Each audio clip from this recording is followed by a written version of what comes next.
11 नोव्हेंबरचा रात्रीच्या जेवणानंतरचा शतपावलांचा 10 मिनिटाचा व्हिडिओ आपण बनवतोय. टायमिंग लावलंय. नवीन लोकांसाठी हे नवीन असणार आहे, पण जे रेग्युलर जुने लोक आहेत त्यांना माहीत आहे रात्रीचं जेवण झालं की लगेच झोपायचं नाही किंवा लगेच एकाच ठिकाणी बसून राहायचं नाही, किंवा तुम्ही जेवणाने एका बाजूला बसला किंवा झोपला तर ते आपलं फॅटमध्येच रूपांतर होतं. म्हणून आपण जेवण झालं की रात्रीचं शतपावले करतो. मी करतो म्हणून नाही, करावीतच. बरं, ह्या शतपावलांचा कोणताही साईड इफेक्ट होणार नाही. मग बरेच व्हिडिओ तुम्ही वेगवेगळे व्हिडिओ जर बघितले किंवा कुठल्या गुगलही बघितलं की प्रत्येकाने प्रत्येकाची मतं मांडली असतात की जेवण झालं की जे हालचाल करायचं नाही, जेवायचं नाही. त्याच्यावरती पण मी उत्तरं सांगितलेले आहेत. ज्यांना पटतं त्यांनी हे केलं तर चालतं, नाही पटतं त्यांनी सोडून द्यायचं आहे. कारण जेवण झाल्यानंतर आपण दिवसा पण कामं करतो, बरीच कामं करतो. शेतकरी बांधव आपले असतील ते रात्रीचे रानातले पाणी पाजायला बरीच कामं करत असतात. मग त्यावेळेस त्यांना चालताना आपल्याला काय प्रॉब्लेम आहे? ड्रायव्हर लोक जेवण झाले की पुन्हा गाडी ड्रायव्हिंग चालू आहे. बरेच कोण जे म्हणजे मजदुरी करणारे आहेत ते जेवण झाले की दुपारची बघा सगळी कामं चालू असतात. मग शतपावली का केल्यावर काय प्रॉब्लेम आहे? हे थोडक्यात सांगितलं. बाकीच्या लोकांना माहीत आहे, कारण सुरुवातीला लोक फक्त बघतात हे काय तर नवीन आहे. नवीन आलेल्या लोकांसाठी सांगितलं. आता आपण मेन मुद्द्यावरती येतो ते म्हणजे डाएट प्लॅन आणि व्यायाम. पोट आणि वजन वाढू नये त्यासाठी आपण रोज वेगवेगळी चांगलीच माहिती सांगतोय. एक काळजी घ्या तुम्ही पण, की तुमच्या कुटुंबाला पण तुमच्यासोबत जेवणानंतर शतपावली करायला घ्या, की जेणेकरून तुम्हालाही तुमच्या कुटुंबाला वेळ देता येईल. जेणेकरून हा 10 मिनिटाचा वेळ तुमच्या कुटुंबासोबत कसा गेला समजणार पण नाही.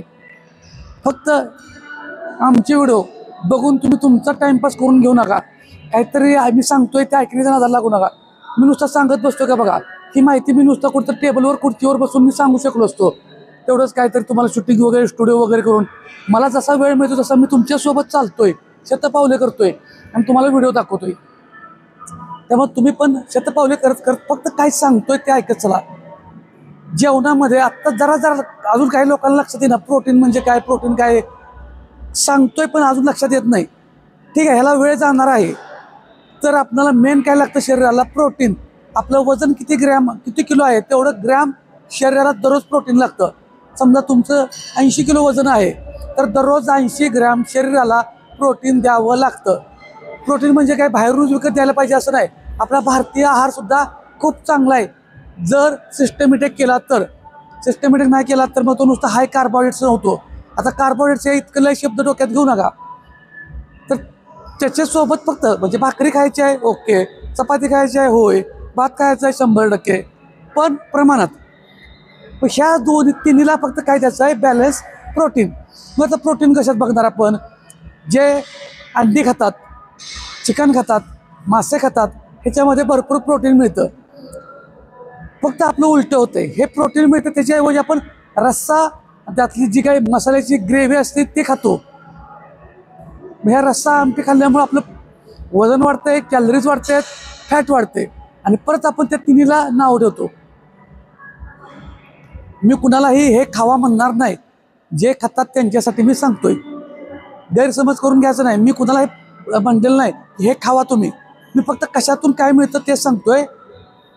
आता जे हे खात नाहीत त्यांच्यासाठी सर्व प्रकारच्या कडधान्ये, सर्व प्रकारच्या डाळी. कडधान्यामध्ये काय येणार? उदाहरणार्थ मूग, मटकी, चवळी, राजमा, मसूर जी काही आपल्याकडे कडधान्य आहेत तसेच डाळी ह्यांच्यातून आपल्याला प्रोटीन मिळतं. पण कडधान्यामध्ये ॲमिनो ॲसिड संपूर्ण नसतात. काही ॲमिनो ॲसिड कमी असल्यामुळं ते संपूर्ण प्रोटीन तयार होत नाही.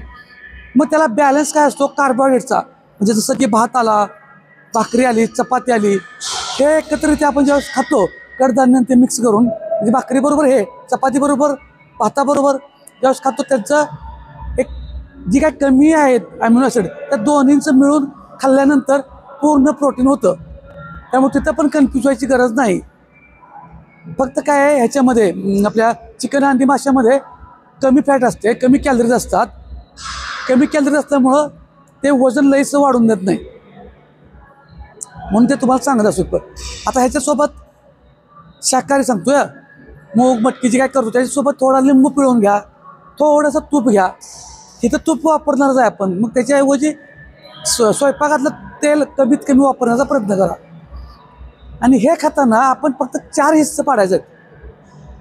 4 हिस्से कसं पाडायचे की त्या प्रत्येक हिस्स्यात किमान 10, 12, 15 ग्रॅम ते 20 ग्रॅम ह्या दरम्यान जर प्रोटीन मिळालं एका खाण्याच्या वेळेला, अशा 4 विभागात 80 ग्रॅम प्रोटीन होणार आहे. तुम्ही प्रोटीन घासाघासीला जर जायला पाहिजे आपल्या शरीराच्या वजनाच्या एवढं, मग तुमचं पोट कमी होईल, फॅट कमी होईल, वजन कमी होईल. ह्याच्याबरोबर व्यायाम पण महत्त्वाचा आहे. नुसतं पोट आणि वजन कमी झालं म्हणजे ओके नाही, हालचाली होणं खूप गरजेचं आहे. कारण आपल्याला ज्यावेळेस पोट कवतं हातात किंवा फॅट दिसते, वरून पोट दिसतं, त्यावेळेस ती फॅट दिसते म्हणून आपण जागवतो. पण त्याच्या आतमध्ये पण एक की त्वचेच्या आत ती फॅट झाली, त्याच्या आतमध्ये एक व्हिजरल फॅट असते शरीराच्या आतमध्ये. म्हणजे ती कशावरती ते आपलं हृदय, फुफ्फुस, किडनी ह्याच्यावरती जो लेअर असतो त्याला व्हिजरल फॅट म्हणतात. त्या व्हिजरल फॅट आपल्याला बघता येत नाही, मग त्याची मात्र जाडी वाढता कामा नये. त्यासाठी तुम्ही व्यायाम आणि आहार दोन्ही पण बॅलन्स करायला पाहिजे, बघायला पाहिजे. तुम्हाला कोणत्याही प्रकारचं काहीही प्रोडक्ट खायची गरज नाही. प्रोडक्ट हे तात्पुरतं आहे. ते कसं असतं, तुमचं बाकीचं खाणं बंद करून ते दिलं आणि तुमच्यातून काही पण वर्कआउट घेऊन घाम पाडला आणि ते तुमच्या कॅलरीज बर्न झाल्या, कमी कॅलरीज तुम्हाला खायला लावल्या आणि तुमचं वजन कमी झालं. हा गणित आहे.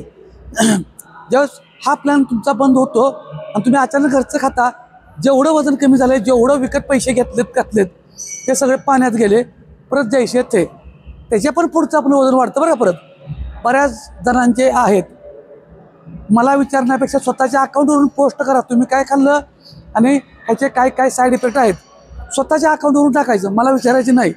म्हणजे काय पण खावा, भाकरी खाल्ल्यामुळं तुम्हाला साईड इफेक्ट काय झाले मी सांगतो म्हणून ते पण टाका. घरातली चपाती खाल्ल्यामुळं काय झालं, भाकरी खाल्ल्यामुळं काय, तसं टाका, ते पण टाका.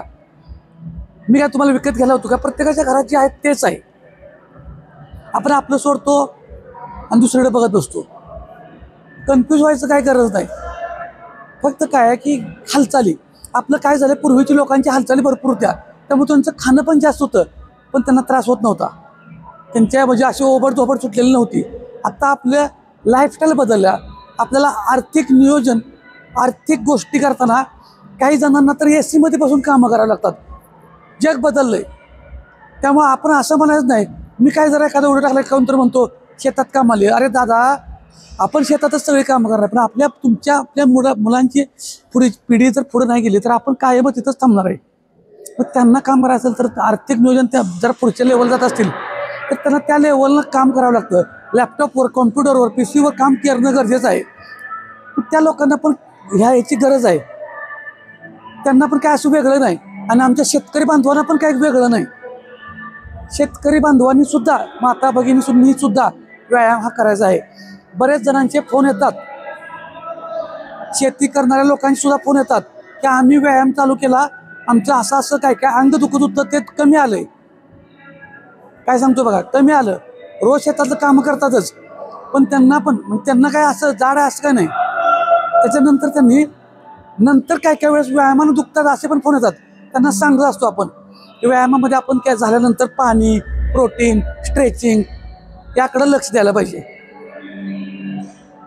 हे सुद्धा महत्त्वाचं असतं. म्हणजे का दुखतं हे मी तरी प्रयत्न करतो व्हिडिओ टाकण्याचा, की काय करायला पाहिजे, काय नाही करायला पाहिजे, काय खायला पाहिजे आणि काय नाही खायला पाहिजे. आता राहिलं सगळ्यात महत्त्वाची गोष्ट म्हणजे आपला चहा. बऱ्याच लोकांनी सांगितलं चहा विष आहे, साखर विष आहे. सगळी गोष्ट प्रमाणात घ्या, असं काही नाही. मग इतक्या वर्ष लोक जगलेतच की साखर खाऊन, ती कशापासून बनते हे पुन्हा लय लॉजिक लावतात, इतकं सायन्स सांगतात पटवून की बस. मग मी त्यावेळेस सांगितलं त्यांना, तुम्ही जन्माला आल्यानंतर चटणी वाटता का? तुमच्या घरात एखादा चांगला कार्यक्रम चटणी वाटतो का? जो सांगतात ना व्यक्ती असं इतकं पटवून, त्यांच्या घरात जाऊन बघा, एक तर डबा असतात साखरेचा, घरात त्यांच्या अजिबातच तेल नाही असं बघून शोधून दाखवा. जास्त प्रगती चाललेली आहे. देश बदलत गेलं पाहिजे, पण आपण आपल्या स्वतःमध्येच बदल केला पाहिजे की ते पचवण्याची क्षमता वाढवली पाहिजे. अजून दुसरी गोष्ट काय आहे की जास्तीत जास्त हालचाली करा. तुम्ही घामच पाडला पाहिजे एकाच वेळेला, असा व्यायाम केला पाहिजे असं चुकीचं आहे. तो तर मसल लॉस होतो का तुम्ही बघा. एकाच वेळेस दान दान दान दान नुसतं नाचताय, एकाच वेळी भरपूर वेट ट्रेनिंग करताय किंवा एकच रोज तोच प्रकार करताय का, त्याच्यामुळे तुमचा मसल लॉस तर नाही ना झाला. हे पण बघा, मसल खूप महत्त्वाचं आहे. जसं वय वाढेल तसं मसल आपली स्ट्रेंथ वाढवतं. आपलं वजन जे आहे तो बोजा पेलण्याची ताकद ही मसलमध्ये असते.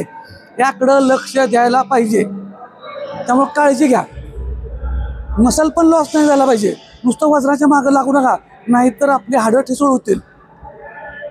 काळजी घ्यायला पाहिजे, काळजी करा, पण असे करू नका की तुम्ही आजारी पडाल. 10 मिनटं झाले, शतपाऊल झाले आहेत, अशीच रोज रोज माहिती ऐका. मला पण कळत नाही की मूड आला की तुम्हाला कोणता विषय आपल्या पुढे आला असतो, पण छान वाटतं. तुमच्यात जरा जरी प्रगती झाली विचारांची तरी भरपूर चेंज होतील. पोट आणि वजन ह्याला अजिबात डोक्यात घेऊ नका. फक्त कर्म करायचं आहे, व्यायामाचं. काय खायचं आहे तर घरचं खायचं आहे आणि ओके राहायचं आहे. तुम्हाला फक्त प्रोटीनवरती लक्ष द्यायचं आहे. प्रोटीन कमी पडलं तरच वे प्रोटीन घेऊ शकतो, अन्यथा दुसरं काही घेत बसू नका. वे प्रोटीन तेही तुम्ही जिथून घेणार आहात त्या ठिकाणी GST बिल असावं, अशा ठिकाणाहून तुम्ही खरेदी करू शकता. आणि अशाच माहितीसाठी फॉलो करा.